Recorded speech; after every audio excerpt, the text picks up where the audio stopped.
Hello दोस्तों, नमस्कार। कैसे आप सभी? उम्मीद करते हैं कि आप सभी मस्त और तंदुरुस्त होंगे। मैं जेपी सुतार स्वागत करता हूं अपने यूट्यूब चैनल पर।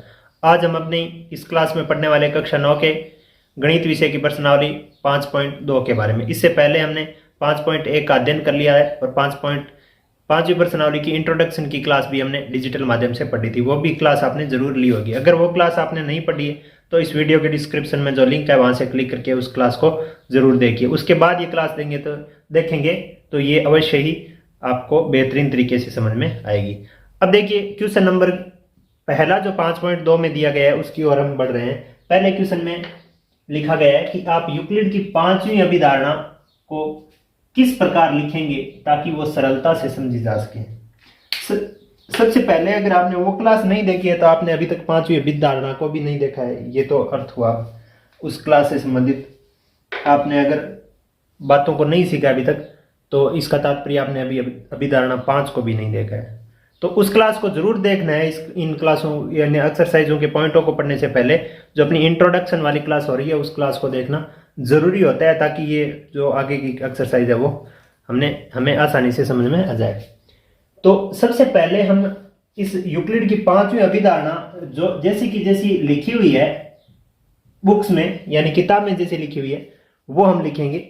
लिखी गई तो ऐसे है कि दो रेखाओं पर अगर कोई तीसरी रेखा गिरती है और तीसरी रेखा से एक ही ओर बनने वाले अंतःकोण अगर 180 डिग्री से कम होते हैं तो वो उस दिशा में वो दोनों रेखाएं जाकर मिल जाती है।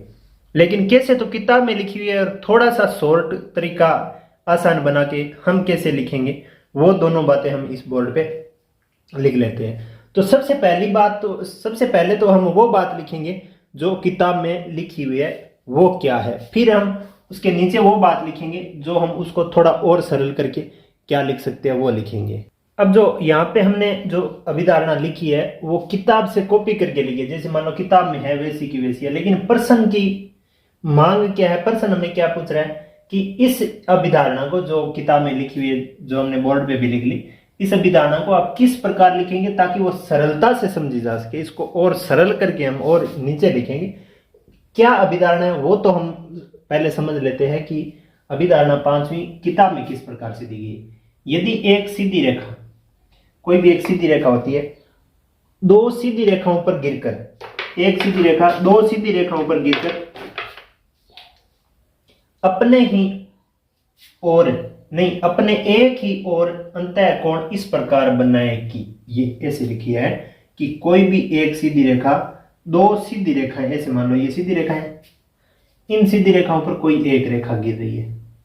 एक सीधी रेखा ये गिर रही है किन पर? इन दो सीधी रेखाओं पर अपने ही ओर, यानी ये जो गिरने वाली सीधी रेखा है ना ये वाली, इस सीधी रेखा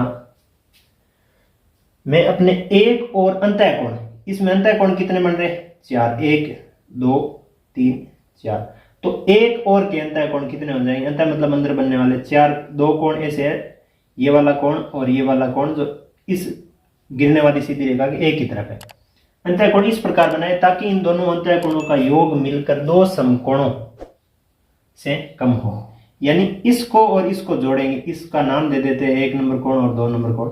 इन दोनों को जोड़े या फिर इस तरफ वाले भी 1 नंबर 3 नंबर और 4 नंबर नाम दे देते हैं इसको। 3 नंबर और 4 नंबर वालों को जोड़े, एक ही ओर के कोणों को जोड़ना है। अंतःकोण होने चाहिए और एक ही दिशा वाले होने चाहिए। अंतःकोण दो समकोणों से कम हो। अगर इन दोनों का जोड़ अगर 180 डिग्री से कम है, 180 डिग्री से कम है इन दोनों का जोड़, या फिर इन दोनों का जोड़ 180 डिग्री से कम है, तो वे दोनों रेखाएं अनिश्चित रूप से बढ़ाए जाने पर उसी ओर मिलती है जिस ओर ये, यानी ये किस दिशा में मिलेगी? जिस दिशा में 180 डिग्री से कम जोड़ आएगा ना अंतःकोणों का, उस दिशा में आगे बढ़ाए जाने पर ये अनिश्चित रूप से बढ़ाए जाने पर ये आगे जाकर मिल जाती है। ऐसी है 5वीं अभिधारणा है, किताब में दी गई। अब हम इसको क्या करेंगे, थोड़ा सरल लिखेंगे। ऐसा प्रश्न में कहा है सरलता से समझी जा सके, तो हम क्या करेंगे, इन रेखाओं का नाम दे देंगे और दो समकोण है वहां पे कुछ मान दे देंगे। जैसे 180 डिग्री, दो समकोण का तात्पर्य 180, वो मान दे देंगे। रेखाओं का कुछ नाम दे देंगे।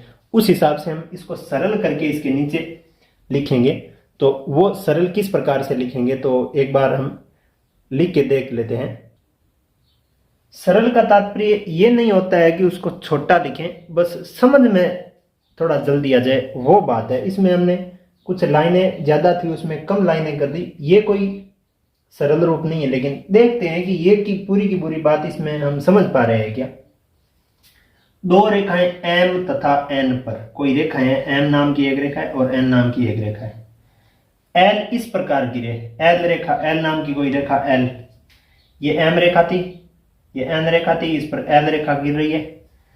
गिरे कि एल के एक तरफ वाले अंतःकोण, एक तरफ वाले अंतःकोण मतलब इसके दोनों तरफ दो दो अंतःकोण बन रहे हैं, इस तरफ भी दोनों दो दो अंतःकोण बन रहे हैं, इस तरफ भी दो अंतःकोण बन रहे हैं। तो एक तरफ वाले अंतःकोणों का योग 180 डिग्री से कम प्राप्त हो तो एम तथा एन रेखा उस दिशा में प्रतिच्छेदित होती है या हो जाएगी।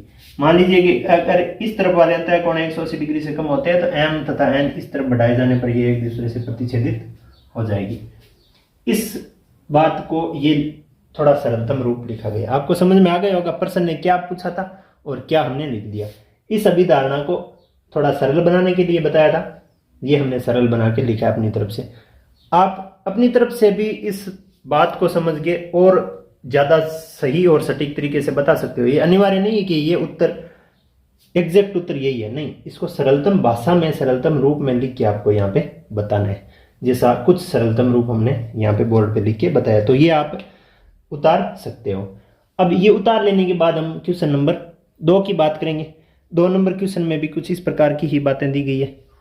थ्योरेटिकल रूप है, यानी एक विवरणात्मक उत्तर उसका हमें देना पड़ेगा। तो ये उतार लिया है, तो हम नेक्स्ट पैनल पर चल रहे हैं। क्वेश्चन नंबर 2 में क्या पूछा जा रहा है देखते हैं। क्वेश्चन नंबर 2 में पूछा जा रहा है कि क्या यूक्लिड की 5वीं अभिधारणा से समांतर रेखाओं के औचित्य निर्धारित होता है। यानी हम उस अभिधारणा से ये बता सकते हैं कि किस रेखाएं समांतर कब होती है, ऐसा इसमें पूछा गया है कि समांतर होने की इसमें कोई शर्त है क्या कि अगर ऐसा हो तो वो समांतर हो जाएगी।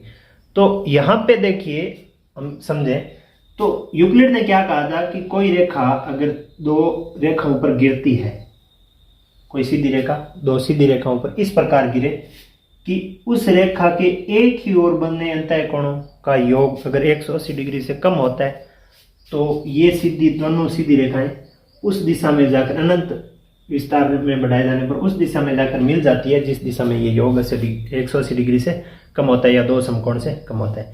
यहाँ ध्यान दीजिए, अगर हम ऐसा बता दें, इसी परिभाषा को हम ऐसा कर दें कि अगर एक रेखा दो सीधी रेखाओं पर गिरती है और उस सीधी रेखा के किसी भी तरफ बनने वाले दोनों अंतःकोणों का योग 180 डिग्री से कम नहीं होता है तो वो दोनों रेखाएं किसी भी दिशा में नहीं मिलेगी, अर्थात वो समांतर होगी। ये बात समझ में आ रही होगी कि यूक्लिड ने कहा था कि एक सीधी रेखा दो रेखाओं पर गिरती है तो वो दोनों रेखाएं उस दिशा में मिलती है जिस दिशा में उस गिरने वाली रेखा के अंतःकोण 180 डिग्री से कम होते हैं, अंतःकोणों का योग 180 डिग्री से कम होता है। अब इसने क्या दिया कि समांतर कब हो सकता है, हम ऐसे लिख देंगे एक सीधी रेखा दो सीधी रेखाओं पर गिरती है और उस सीधी रेखा के किसी भी तरफ के अंतःकोणों का योग 180 डिग्री से कम नहीं होता है, कम नहीं होता है, तो वो दोनों सीधी रेखाएं किसी भी दिशा में नहीं मिलेगी तो परिणामतः वो दोनों रेखाएं क्या होगी, समांतर होगी।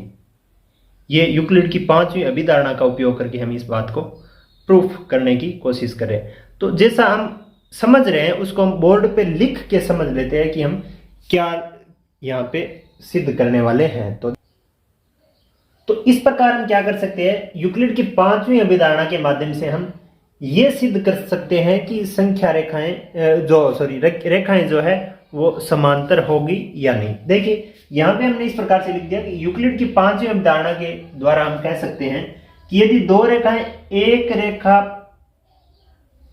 रेखाओं पर एक रेखा इस प्रकार गिरे कि उस रेखा के किसी भी तरफ के अंतःकोणों का योग 180 डिग्री से कम न हो तो वे दोनों रेखाएं किसी भी तरफ बढ़ाने पर नहीं मिलेगी, परिणाम स्वरूप ये दोनों रेखाएं समांतर रेखा होगी। विशेष इस स्थिति में दोनों ओर के अंतः कोणों का योग 180 डिग्री के बराबर होता है। जैसे मान लीजिए ऐसा लिखा गया है कि दो रेखाएं हैं, जैसे ये इस पर कोई तीसरी रेखा इस प्रकार से गिर रही है।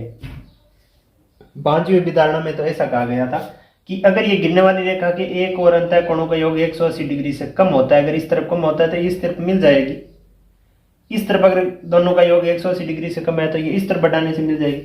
लेकिन अगर ऐसा हो जाए कि किसी रेखा के किसी भी तरफ अंतः कोणों का योग 180 डिग्री या दो समकोणों से कम न हो, अगर ऐसी स्थिति आ जाए कि न तो इस तरफ 180 डिग्री से कम हो और न ही इस तरफ 180 डिग्री से कम हो, दोनों ही तरफ 180 डिग्री से कम न आए, तो दोनों ही तरफ नहीं मिलेगी। मिलती तो उस तरफ है ना जिस तरफ 180 डिग्री से कम कोण होते हैं अंतः कोणों का योग। लेकिन अगर ऐसी स्थिति बन जाएगी इस तरफ वाले दोनों अंतः कोणों का योग भी 180 डिग्री से कम नहीं है, इस तरफ वाले भी दोनों अंतः कोणों का योग 180 डिग्री से कम नहीं है, तो दोनों तरफ भी मिलेगी नहीं, तो ये क्या हो जाएगी, समांतर हो जाएगी। ये हम पांचवी विधारणा के माध्यम से इसको समझ सकते हैं। इस स्थिति में क्या होता है, अगर 180 डिग्री से कम नहीं होती है तो यहाँ पे दोनों अंतः कोणों का योग, इस तरफ वाले अंतः कोणों का योग और इस तरफ वाले अंतः कोणों का योग 180 डिग्री इस तरफ वाला होता है, 180 डिग्री इस तरफ वाला होता है। ऐसा क्यों होता है ये हम आगे की जो कोण वाली अपनी प्रश्नावली है छठी, उसमें हम समझेंगे ऐसा क्यों होता है। क्योंकि ये रेखिक कोण युग्म बन रहे हैं, अंतः कोण रेखिक कोण युग्म 180 डिग्री का, रेखिक कोण युग्म 180 डिग्री का, दोनों तरफ ये सारे कोण कितने, चारों कोण कितने 180 डिग्री के होने चाहिए, तो 180 डिग्री होने के लिए 360 डिग्री होने चाहिए, तो 180 इस तरफ रहेंगे, 180 इस तरफ रहेंगे। इस प्रकार से हम इस पांचवी प्रश्नावली का जो 5.2 एक्सरसाइज है उसको हम अच्छी तरीके से समझ गए हैं। उम्मीद करते हैं कि ये भी आपको समझ में आएगी। अगर समझ में आई है तो क्लास को लाइक करके अपनी उपस्थिति दर्ज करवा दीजिए। अब आप इस पैनल की बात को भी अपनी कॉपी में नोट करके रखें ताकि वो भविष्य में आप जब पढ़ेंगे तो ये आपके लिए उपयोगी सिद्ध होगी। बार बार क्लास न देखनी पड़े, अपनी नोट कॉपी में से इसको पढ़ के हम उसको रिवाइज कर सकते हैं। आपने क्लास को पूरा देखा, इसके लिए आपका बहुत बहुत धन्यवाद। चैनल को लाइक, शेयर और सब्सक्राइब जरूर कर दीजिए। Thank you.